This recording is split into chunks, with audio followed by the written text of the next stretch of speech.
Di Yogyakarta ada wilayah yang terisolasi, yang di sana jarang ada kurban. Nama wilayahnya adalah Hargowilis Kulon Progo. Di sana ada sekitar 2 masjid, yaitu Masjid Al-Ikhlas dan Masjid At-Taubah, yang setiap tahunnya jarang ada kurban di sana. Kurban Asyik hadir untuk mengajak teman ngaji yang akan melaksanakan ibadah kurban untuk mengalokasikan dari kota yang sudah melimpah, kita salurkan ke masjid-masjid di pelosok pinggiran kota Yogyakarta. Teman ngaji bisa ikutan kurban Asyik Kulon Progo dengan harga paket sapi Rp3.500.000. Langsung aja daftar di WhatsApp 0869 7274 1500. Baik, itu Mas Afif. kita langsung buka tanya jawab aja ke teman-teman jamaah yang mau bertanya seputar pasca nikah. Pasca nikah juga. Oh boleh, mic-nya di situ langsung. Ada mic-nya? Ya sebentar, belum bertanya. Assalamualaikum warahmatullahi wabarakatuh. Waalaikumsalam warahmatullahi wabarakatuh. Saya mau tanya Mas, kalau tadi kan udah dibilang laki-laki itu surganya masih ada di ibunya. Jadi kan mau nggak mau meskipun sudah menikah, laki-laki itu masih punya tanggung jawab terhadap ibunya. Tetapi kalau misalnya sesudah menikah itu justru ibunya itu merasa cemburu karena dia itu lebih cenderung pada istrinya. Jadi kayak merasa dilupakan gitu, meskipun misalnya tinggalnya itu berdekatan tapi jarang berkunjung seperti itu. Nah, posisinya itu nanti istrinya untuk menasihati suaminya itu bagaimana yang baik, dan kalau misalnya posisi kita itu adalah orang yang mengenal laki-laki tersebut, yang harusnya kita lakukan itu seperti apa? Terima kasih. Mbak siapa? Indah. Mbak Indah. Akan indah pada akhirnya jika Mbak Indah misalnya ya, sebut saja Mbak Indah si tersangkanya itu, si perempuan itu, si istrinya itu, sebut saja namanya Indah. Ibu mertuanya namanya Painem. Pai lagi. Bu Pai. Nah, Mbak Indah itu ketika bilang sama suaminya, Mas, ibumu kayaknya cemburu deh sama aku tak main ya ke tempat ibumu. Maka kalau Mbak Indah sering main ke tempat ibu mertua walaupun tanpa suami, ketika dia sibuk suaminya itu, maka dia tidak akan cemburu, percayalah. Kenapa? Karena Mbak Indah seolah tidak merebut, karena Mbak Indah tetap berada sering ketemu sama ibu, tetap bersama ibu mertua. Nah makanya begitulah dalam pernikahan poligami juga gitu sama. Loh maksudnya gimana? 2 istri, 3 istri, 4 istri itu kadang-kadang nikah tuh cekcok, ribut, tawur di antara mereka. Terjadilah perang Badar antara 4 istri ini. Kenapa? Karena jauh-jauhan. Ya karena jauh-jauhan. Krungu aku pingin ya. Jadi kalau nikah poligami mau 2, 3, 4, kalau jauh-jauhan perang itu. Makanya nikah itu didekatkan. Coba perhatikan yang viral-viral di mana-mana itu, pasti kan istrinya deketan. Yang rumahnya jejeran semuanya pasti begitu. Di Bandung itu saya kenal namanya pengusaha di Bandung, namanya Haji Asep. Haji Asep pengusaha kain besar, wah luar biasa itu. Istrinya tuh rumahnya 4 berderet, jejer 4. Itu ada ruang, Kang Hendi betul nggak Kang Hendi? Terus itu pintunya dari rumah 1 sampai rumah 4 tuh tembus, ada pintu penghubung. Jam makan bareng-bareng di tengah-tengah. Habis itu mereka kembali ke rumah masing-masing. Begitu. Artinya kalau dekat perempuan itu dia malah dekat, malah hangat, bagus. Ibu mertua juga begitu. Kalau didekati, minimal kalau nggak sempat main telepon terus, ini menantu ya, menantu Mbak Indah misalnya gitu, sering telepon, kasih tanya kabar segala macam, giving apalah gitu kan. Bu, spesial gift gitu ya. Nanti take away ya Bu. Misalnya gitu, apalah terserah. Nah itu kasih ke ibu mertua itu, dia nggak akan cemburu karena oh berarti anakku nggak salah pilih. Kenapa? Dia berarti memberikan kado terbaik.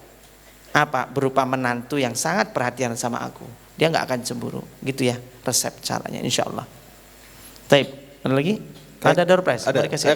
Hadiah. Kayak kompleks ya Ustaz, hubungan antara menantu perempuan dan kalau bisa lebih spesifik mertua perempuan itu kompleks ya Ustaz. Kisahnya itu selalu ada gitu loh. Iya. Rata-rata masalahnya cuma masalah-masalah rajin itu aja kok. Percayalah.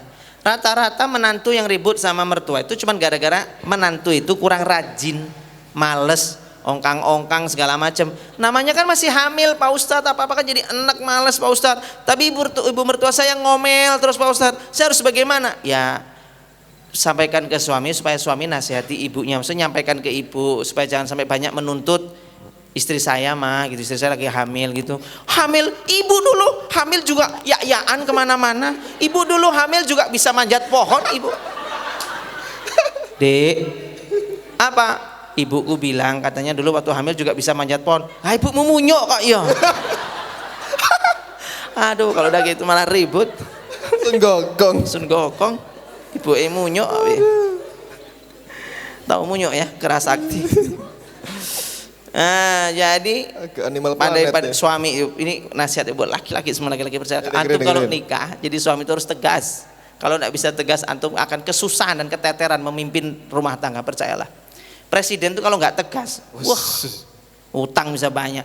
Dia diatur-atur sama orang di belakangnya. Siapa itu? Nggak tahu saya, ini kan cuma ngomong aja. Jangan disebut. Tahu. Kalau saya sebut nama saya nggak ceramah di sini lagi, saya udah dilapas saya udah. Perhatikan ya, laki-laki mesti tegas, mendidik istri juga tegas. Aturannya harus tegas, harus jelas. Itu laki-laki tegas pada menjalankan semuanya, harus tegas ke orang tuanya juga iya, ke istrinya juga iya. Harus dibela semuanya. Artinya membela istri juga membela ibunya, tapi bukan mengadu mereka. Bisa ambil jalan tengahnya. Harus bijak. Laki-laki mesti begitu. Jadi tetap memuliakan ibu, tetapi tidak mengabaikan hak-haknya istri. Mesti begitu laki-laki. Adil. Laki-laki itu yang maaf ya, semoga saya dijauhkan, kita semua dijauhkan. Rumah tangga yang cekcok, poligami, hancur, lebur, poligami malah ribut, perang terus itu kenapa? Demi Allah itu rata-rata karena suami yang kurang tegas.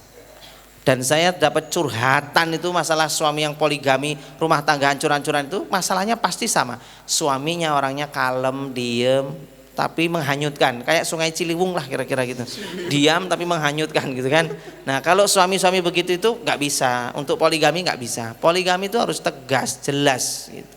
Mimpinnya jelas, mimpinnya itu pakai syariat, pakai sunnah, harus pakai aturan Allah. Tidak membela sana, tidak membela sendiri. Pokoknya yang dibela itu syariat Allah, yang dibela itu Rasulullah, itu saya yang dibela pokoknya. Hak-haknya Allah yang dibela. Maka semuanya harus tunduk dengan syariat Allah. Selesai. Nah makanya penting namanya ketegasan. Nah, masuk rumah tangga begitu. Makanya nggak ada lah ribut sama mertua kalau dia tegas. Insya Allah nggak ada.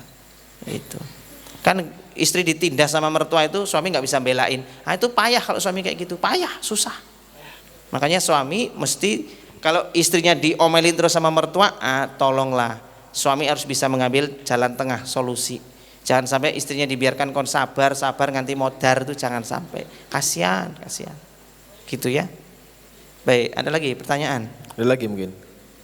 Itu dua orang. Siapa dulu tadi? Ya Pak Ustadz, ya, saya mau tanya, kalau ini tentang udah punya anak ya. Kita kan punya anak nih, laki-laki sama perempuan. Kita, ya. Umpama ya. Ya saya ya contoh aja si A gitu, si A tuh punya anak laki-laki sama perempuan. Ya itu kan beda kelamin ya, jelas. Nah itu gimana caranya kita tuh bibit ya, ngelatih tuh. Ya ngembangin anak itu secara benar. Ya intinya anak gitu, dikembangin Pak. Apanya kembangin? Ya kan Pak, intinya tuh gimana cara kita tuh mendidiknya. Kayak laki-laki tuh gimana, perempuan tuh gimana. Biar tuh kita nggak nyamain gitu loh. Biar nggak apa? Nyamain. Sama-sama. Kan sekarang kan banyak kesetaraan gender tuh Pak. Oh.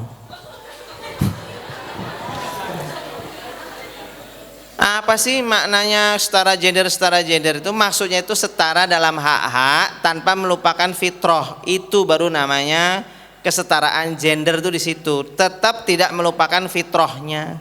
Jangan sampai saya kayak bilang dulu itu, laki-laki maunya laki-laki.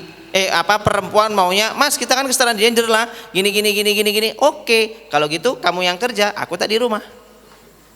Aku tak kerja dong, kan aku perempuan juga, aku punya hak dong. Kan sekarang kesetaraan gender kan gitu ya. Nggak mau dong saya dibeda-bedain. Oke, karena kesetaraan gender aku juga pengen ngerasain jadi wanita. Kenapa? Di rumah, menerima nafkah. Kan biar setara gender katanya gitu ya. Berarti aku juga boleh dong. Kalau kamu pengen merasakan kayak laki-laki, aku juga punya hak dong ingin merasakan seperti wanita. Katanya pengen setara. Ya kayak gitu kalau setara. Silahkan kamu bekerja, aku di rumah beres-beres. Kan boleh saja laki-laki jawab gitu, boleh nggak? Boleh. Makanya setara gender itu yang dimaksud yang seperti apa?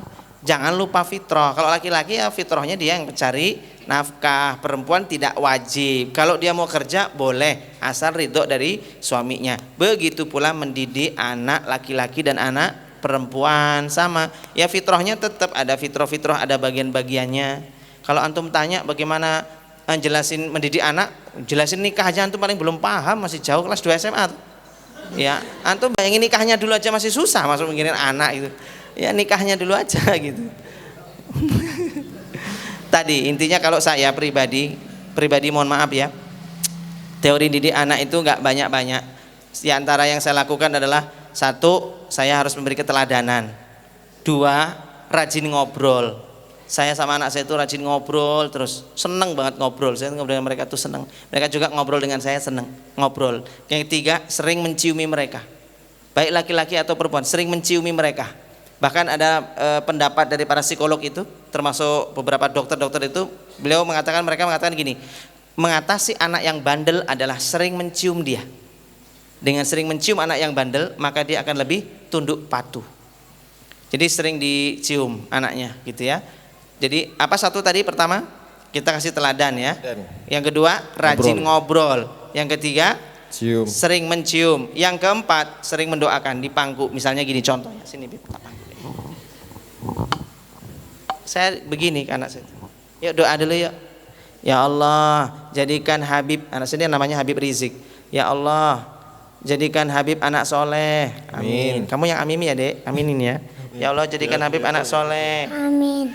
Nah, jadikan Habib istrinya 2. Amin. Amin. Ya Allah. Inilah Gitu. pendidikan. Inilah pendidikan. Ya ini kan pendidikan yang kamu maksud karakter kan? ya, pendidikan karakter sejak dini. Yang dimaksud itu tadi. Poinnya di Saya situ. gitu. Saya didik anak saya itu gitu. Tak pangku, tak doain, ya Allah jadikan aku Habib, hafiz Quran segala. Oh ya, thank you. Goodbye, see you next. Semoga hati-hati Kang. Kalau ada apa-apa semoga diterima di sisinya. Amin ya Allah. Iyalah, masa ditolak? Ya harus diterima, jangan sampai ditolak. Jadi gitu, doain ya Allah jadikan gitu kan anak saya ini hafal Quran, mencintai Rasulullah, kaya raya, dermawan, itu selalu saya bisikkan. Saya pangku terus saya doakan di telinganya, jadikanlah sebut namanya, ya Allah jadikan anakku ini Awan Abdullah. Mereka suruh aminkan gitu. Anak saya kan namanya ada yang Awan Abdullah, ada yang namanya Ustadz gitu. Digabung jadi Ustadz Awan Abdullah. Emang bapaknya error. Jadi doanya gitu. Jadi ya Allah doakan si Ustadz, anak saya namanya Ustadz. Ya Allah doakannya Ustadz. Maksudnya biar gampang. Ustadz Awan, nengok semua kan. Bapaknya nengok, anaknya nengok semua. Jadi gitu caranya. Ternyata mendoakan begitu luar biasa, memotivasi mereka. Maaf sekali. Anak saya itu yang kecil-kecil, kan total ada yang anak kandung saya itu kan total 6 anak kandung. Kalau sama kumpulan anak-anak bawaan kan saya kan veteran ya, istri juga veteran gitu ya. Nah, itu sama total 10. 11 sama yang meninggal 1, jadi 10. Itu yang kecil-kecil tuh kalau ditanya, "Pin punya istri berapa?" 2, "Kamu 4, kamu berapa?" 3 gitu. Istrinya nggak mau 1 mereka. Kenapa? Karena memang didekatkan tadi, sering ngobrol. Jadi dia tuh nggak ngapet, nggak ngeliat bapaknya. Kenapa ya orang lain istrinya kok 1, kok bapakku kok istrinya 2 gitu. Karena tiap hari kan ngobrol, ketemu, antar umi juga tiap hari ngobrol, enak kan? Dia nggak bergosip kemana-mana. Kenapa? Sudah punya partner bestie di rumah. Kenapa? Temennya. Ya sama saudara Madu, adik Madu. Sampai ya maaf, kayaknya saya cerita waktu itu. Anak saya itu yang waktu itu TK, itu ada pertanyaan, TK itu, ada pertanyaan dari sekolahan. Pertanyaannya gitu, pertanyaannya gini, siapakah nama saudara laki-lakimu yang lebih tua? Apakah sebutan kakak laki-laki yang lebih tua? Namanya apa? Kakak ya, saudara laki-laki yang lebih tua namanya apa? Kakak gitu ya. Kalau saudara perempuan yang lebih tua namanya Mbak, kan gitu ya. Nah itu ada pertanyaan gini, siapakah nama saudara perempuan ibumu? Dijawab, masih TK, adik Madu. Coba bayangin, Masya Allah. Ustazahnya yang ngajar tuh ngakak gitu. Sampai di foto itu Jawaban itu difoto kirimkan ke kami, ya kami ngakak-ngakak juga gitu, subhanallah. Sampai anak saya yang TK pun tahu gitu, tahunya segitunya. Siapa saudara ibumu? Adik madu. Gitu. Subhanallah.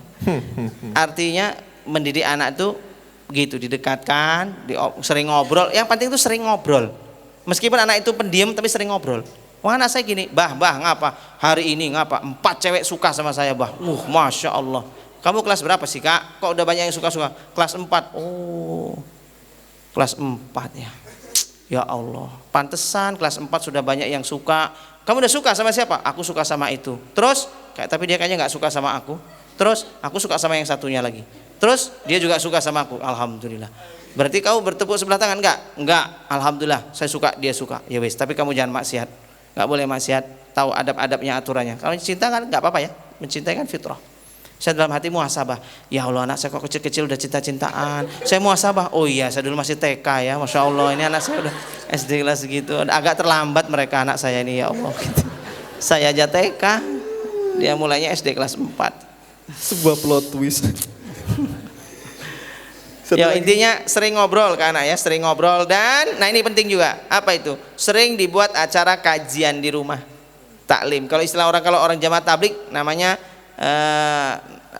istilahnya amal agama di rumah gitu, amal jama'i di rumah, suasana agama di rumah, bikin suasana amal di rumah. Nah apa itu? Bikinlah kajian taklim di rumah, taklim. Abinya, ayah, suami ini yang bacakan kitab hadis-hadis, nanti anak-anak mendengarkan, istri-istri mendengarkan, semuanya begitu.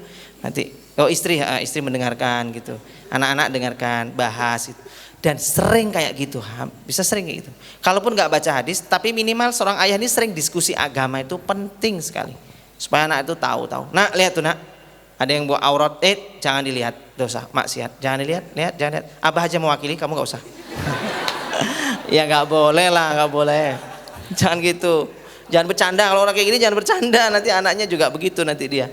Serius, saya nggak pernah ngomong begini, ini di depan kalian saja begini.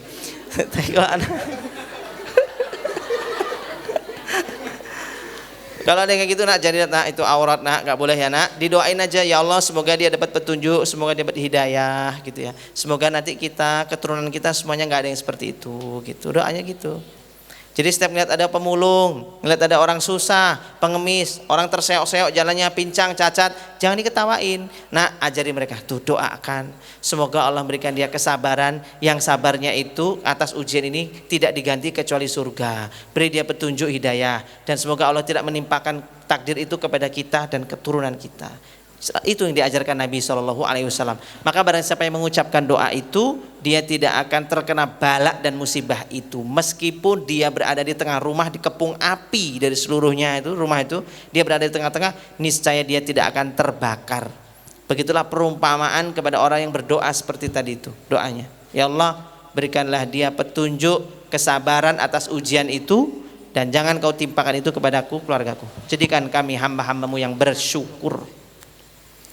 Halo alam. Satu lagi tadi dari Mayura. Satu lagi. Jangan ditiup mas, keluar jinnya nanti. Assalamualaikum warahmatullahi wabarakatuh. Waalaikumsalam warahmatullahi wabarakatuh. Izin bertanya Ustadz, sebenarnya ini bukan pertanyaan saya, tapi pertanyaan dari teman saya yang insya Allah mau menikah tahun depan nanti. Amin amin. Tapi calon mertuanya ingin ikut satu rumah sama dia dan calon istrinya, karena calon mertuanya ini sudah sendiri. Nah itu bagaimana ya Ustadz solusinya? Apakah harus diikuti? Tapi takutnya nanti kalau diikuti seperti yang dikatakan Ustadz tadi, calon mertuanya ikut cawe-cawe dalam urusan rumah tangganya. Pertanyaan bagus. Kalau saya pribadi senang karena adanya ibu kandung atau ibu mertua adalah pembuka pintu rezeki. Mereka itu sudah jelas sudah pintu rezeki, pintu surga. Makanya saya itu sama istri saya itu bilang, kalau bisa ibu itu dirayu ikut kita gitu. Nah supaya tidak nggak cawe-cawe bagaimana? Laki-laki dari awal tuh harus tegas. Jangan sampai dia kalau misalnya di depan ibu mertua nggak berani marahi anak. Kalau anak memang salah dan harus dimarahi, memang harus dimarahi. Yang penting marahinya marah mendidik lah ya, marah sayang. Itu di depan ibu mertua ya nggak apa-apa dimarahi. Kalau misalnya ibu mertua ngasihnya permen terus, ya sebagai bapak nih, kita ngomong di depan ibu mertua nggak apa-apa bu, ampun ngoten nggih Bu, mungkin ndak anak kula niki mungkin ndak untune gigis. Giginya apa? Ompong gripis itu loh. Terus mboten ngeten nggih Bu, sing sanese mawon mboten napa-napa, napa mentahane mawon kula suwun. Iya kan? Mungkin kula sing jajake ya masuk kantong. Jadi sama ibu mertua itu harus tegas dari awal. Aturan rumah tangga itu harus jelas. Itu makanya penting itu, jelas sama istri. Istri juga harus kompak sama kita. Jangan kompaknya sama ibu mertua. Kalau dua orang suami istri ini kompak, ibu mertua nggak bisa apa-apa kok. Nggak bisa cawe-cawe karena kita yang punya mereka. Saya punya anak gitu. Kalau pas mereka marah, pas saya marah karena kenakalan mereka, itu ya saya marahi depan ibu mertua. Masake mas, mboten apa-apa Bu. Mboten apa-apa, niki tanggung jawab kula. Ini tanggung jawab saya. Dunia akhirat nanti yang nanggung saya Bu. Dunianya saya, akhiratnya saya. Ini ibu kan buat tanggung jawab mangke. Nah, jadi harus tegas gitu, sampaikan. Kalau kita tegas begitu, ibu nggak berani lagi cawe-cawe, ikut campur nggak berani. Itu. Dan memang tadi dalam rumah tangga tadi, kalau ibu mertua sering dikasih satu rumah ya, kita baktinya bagus, sering ngasih itu, ibu yakinlah nggak mungkin cawe-cawe itu nggak mungkin. Ibu mertua saya dan ibu kandung saya itu nggak setuju saya poligami, itu nggak setuju. Tapi kok saya bisa nekat jalan itu. Mereka nggak setuju tapi mereka nggak bisa menentang. Kenapa? Karena saya nggak pernah ribut sama mereka, nggak pernah ngerusui. Saya nggak pernah ngerepoti, minta bantuan tuh saya nggak pernah. Bahkan saya nggak pernah curhat masalah rumah tangga saya, kalau punya masalah tuh nggak pernah curhat.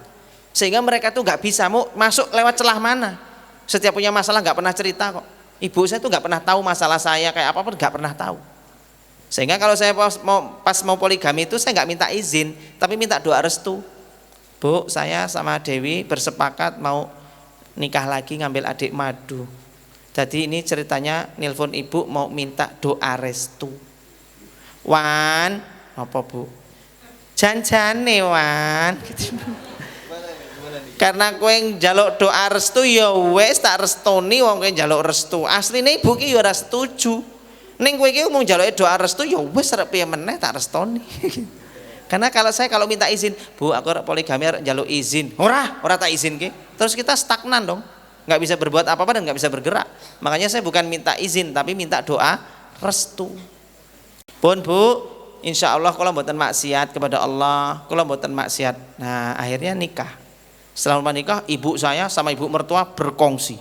Mereka saling telepon-teleponan membuat makar untuk melihat rumah tangga poligami kami.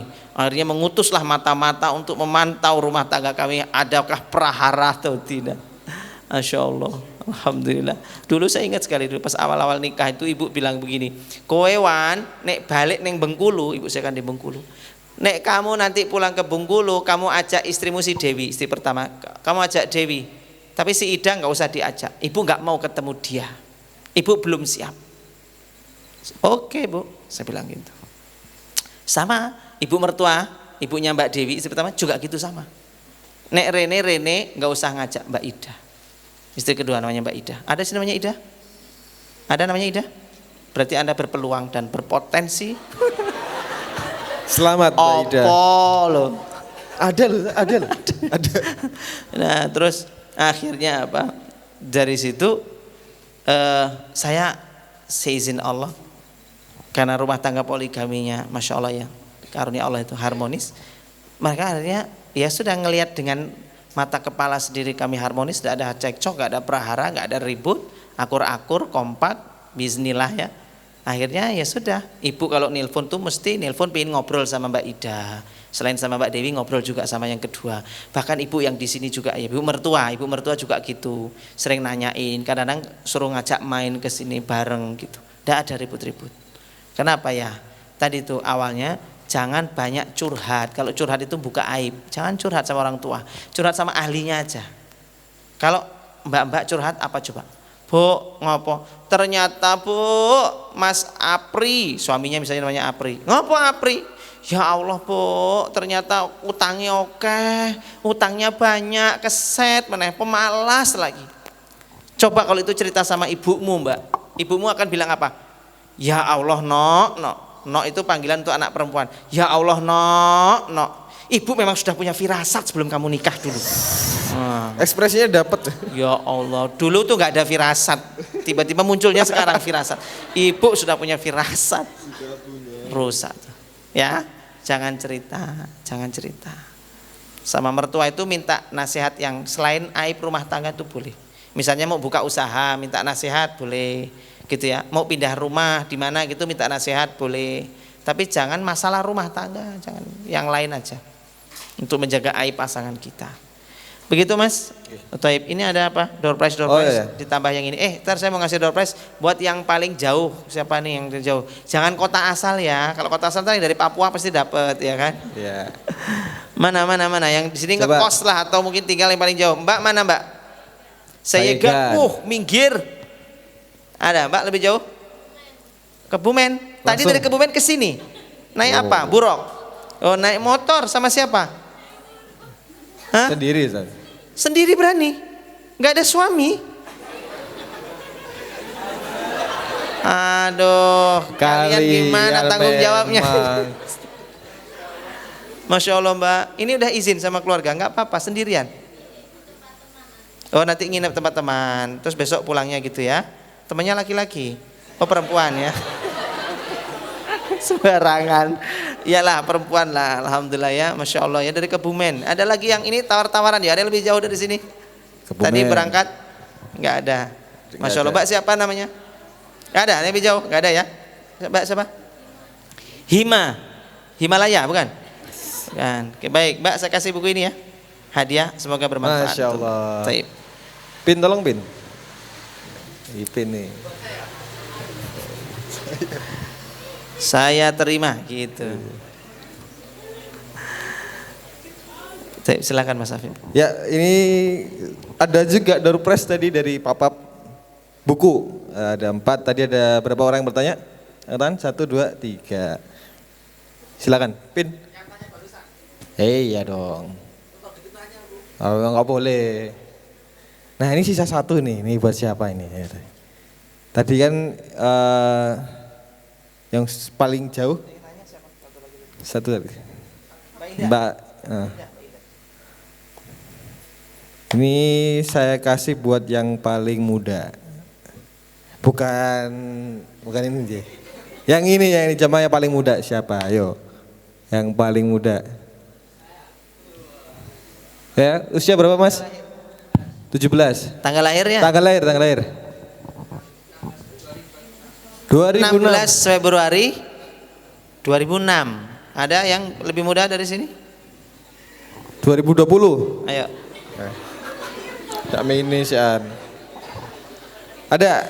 Enggak ada, ini paling muda nih. Ada penantang? Bukan. Masuk bayinya diminta bapaknya yang modus itu. Gak ada lagi? Enggak ada. Ya, berarti Mas. Mas Sini, siapa Mas. namanya Mas? Boleh maju dulu sini. Asnawi ini kayaknya. Mirip ya Mas? Mirip Asnawi. Coba dicek kantongnya ada Garnacho nggak? Ya. Namanya siapa, dari mana? Di Nama Timnas. saya Husam Perwira Sadat, asal Bantul Sewon. Bantul Sewa, terima kasih. Udah siap menikah? Oh, terima kasih Mas Husan. Mirip Asnawi ya? Mirip Asnawi. Kemarin habis tanding. Kapten kita. Tadi door prize terakhir juga sekaligus mengakhiri kebersamaan kita pada malam hari ini, dan insya Allah kita ketemu lagi bulan depan nih Ustadz ya. Mungkin kita angkat tema apa Ustadz? Kira-kira bulan depan tuh. Buat spoiler teman-teman nih. Ini kan anak baru-baru nih. Iya. Ya, Baru-baru kan. Enggak. Saya itu pingin nyampaikan ini, tapi mudah-mudahan teman-teman nggak merasa gimana, jangan merasa kejauhan. Ini ilmu pernikahan juga, tentang dunia pertalakan. Kalau misalnya mau ya, tahu dunia pertalakan? Bayangin loh, sampai sekarang orang konsultasi dengan saya masalah talak itu, ya Allah, Ustadz kenapa suami saya ini sudah mentalak saya, Ustadz ini sudah talak 3 Pak Ustadz, kata dia. Talak 3 Bu, yakin? Iya Pak Ustadz, talak 3. Terus status saya gimana nih, saya masih mencintai suami, mas harus berpisah Pak Ustadz. Nah, tapi udah talak bener. Sudah Pak Ustadz, tapi kan masih mencintai. Sementara katanya kalau ingin balik lagi, saya kan harus nikah dulu, yang perempuan harus nikah dulu segala macam. Ini bagaimana, saya gak mungkin nikah lagi. Nah itulah dia, makanya banyak yang itu. Ada lagi yang masalah dunia pertalakan ini, kalau nggak tahu nih, ngomong-ngomong salah, "Dah kamu pulang sana." Disuruh pulang, istrinya suruh pulang. Terus malah pulangnya ke tempat ustadz. "Ustadz, kenapa? Saya diusir sama suami suruh pulang." "Loh kok malah pulangnya ke sini?" Lah, kenapa? Dia konsultasi, "Suami saya bilang begitu, saya diusir, ini saya sudah jatuh talak atau belum Pak Ustadz?" Gitu. Sampai sekarang itu banyak sekali ternyata rumah tangga itu yang tidak ngerti mana yang talak itu yang sah, mana yang enggak sah. Mana yang sudah termasuk talak, mana yang bukan. Talak itu yang kayak apa, masa idah apa, konsekuensinya apa, itu semuanya banyak aturan syariatnya yang mesti dibahas. Komplit insya Allah mudah-mudahan. Gitu Mas. Spoiler untuk bulan depan kita bahas talak dan Insya Allah.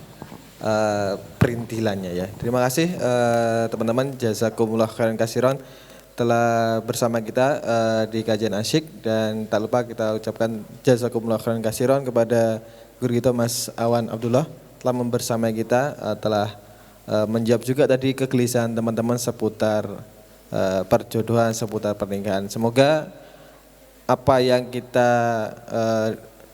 dapatkan pada malam ini menjadi bekal kita untuk meniti pernikahan yang sakinah mawaddah warahmah.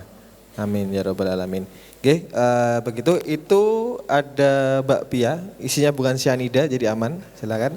Bakpia Bahagia produk dari Trust Dakwah. Jadi teman-teman yang mau besok mau kira-kira mau pulang kampung atau mau mengkado buat mertuanya nih, ya, itu bisa dipakai kado buat mertua ya, dijamin halal thayyib. Oke, begitu sampai jumpa pada kajian berikutnya, dan informasi besok Ahwat, besok Jumat saya serangan datang karena besok Jumat kajian Amidah kita ada cooking class. Cara masak daging kurban bersama Chef Berlin, insya Allah sore Ba'dasar, Jumat Ba'dasar, dan Rabu pekan depan insya Allah kita libur karena di lingkungan Trust Dakwah melaksanakan kurban pada hari Rabu tanggal 28, jadi pekan depan kita liburkan terlebih dahulu dan kita bertemu di Ngaji Asyik bulan Juli. Tapi jangan lupa akhwat, khusus akhwat, besok Jumat ada cooking class bersama Chef Berlin Mustafa, tips dan trik memasak daging kurban, gitu ya. Terima kasih atas perhatiannya. Jazakumullah khairan katsiran. Wassalamualaikum warahmatullahi wabarakatuh.